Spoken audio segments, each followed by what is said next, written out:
ഇന്നലത്തെ കളിയോടുകൂടി എന്തായാലും നമുക്ക് ഒരു കാര്യം മനസ്സിലായി. പാകിസ്ഥാൻ ബോയ്ക്കോട്ട് ചെയ്യുക എന്ന് പറഞ്ഞുകൊണ്ടിരുന്നത് എന്താണെങ്കിലും പേടിച്ചിട്ട് തന്നെയാണ്. കാരണം അമ്മാതിരി കളിയല്ലേ ഇന്നലെ കാഴ്ചവെച്ചത്.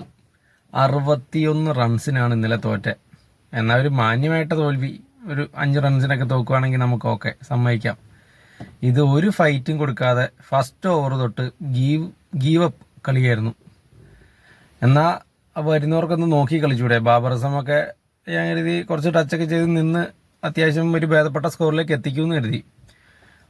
ഈ പിച്ചിൽ എന്താണെങ്കിലും മര്യാദയ്ക്ക് ബാറ്റ് ചെയ്യാൻ പറ്റില്ല എന്ന് നമുക്ക് എല്ലാവർക്കും കണ്ടവർക്കറിയാം. ഇഷാൻ കിഷൻ മാത്രമാണ് അവിടെ എക്സ്ട്രാ ഓർഡിനറി ആയിട്ട് കളിച്ചത്. ബാക്കി എല്ലാവരും അത്ര ഇച്ചിരി സ്ട്രഗിൾ ചെയ്ത് തന്നെ ബാറ്റ് ചെയ്തത്. എന്നാൽ പിന്നെ ഇവർക്ക് നോക്കി 175 ആയിരുന്നല്ലോ സ്കോർ. നോക്കി ബാറ്റ് ചെയ്യുകയായിരുന്നെങ്കിൽ ഇവർക്ക് കുറച്ചും കൂടെ ഒരു കൺവിൻസിങ് സ്കോറിലേക്ക് വരായിരുന്നു. അതിനൊന്നും നോക്കാതെ വരിക ഇൻഡിവിജ്വൽ പ്ലേ, ടീം പ്ലേ എന്ന് പറഞ്ഞൊരു സംഭവമില്ല. സ്ട്രൈക്ക് റൊട്ടേഷൻ ഇല്ല, ഒന്നുമില്ല. വരിക, ബിഗ് ഹിറ്റ്, ക്യാച്ച്, കയറിപ്പോവുക. ഇത് തന്നെ പരിപാടി. എന്താണെങ്കിലും ഇന്നലത്തെ തോൽവിയോടുകൂടി ഗ്രൂപ്പ് എയിൽ ഇന്ത്യ 3 കളിയിൽ 3 വിന്നുമായിട്ട് 6 പോയിന്റ് 1ാം സ്ഥാനം. ഇപ്പം ഇന്ത്യ എന്തായാലും സൂപ്പർ 8ലേക്ക് ക്വാളിഫൈ ആയി. ഇന്ത്യയുടെ പുറകിൽ പാകിസ്ഥാനെ പിന്തള്ളിക്കൊണ്ട് USA 4 കളിയിൽ 2 വിന്ന് 4 പോയിന്റ് 2ാം സ്ഥാനം. നെറ്റ് റൺ റേറ്റിൽ പാകിസ്ഥാനേക്കാളും മുകളിലാണ്. പാകിസ്ഥാൻ 3 കളിയിൽ 2 വിന്നുമായിട്ട് 3ാം സ്ഥാനം.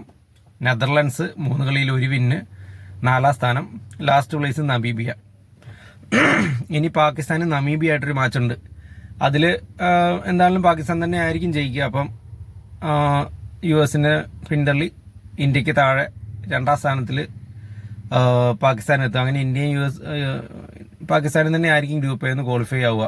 ഇനി ഇൻ കേസ് ഒരു അട്ടിമറി സംഭവിച്ച് നമീബിയ പാകിസ്ഥാനെ ബീറ്റ് ചെയ്താൽ US ഇന്ത്യ ആയിരിക്കും ഗ്രൂപ്പ് എ നിന്ന് ക്വാളിഫൈ ആവുക.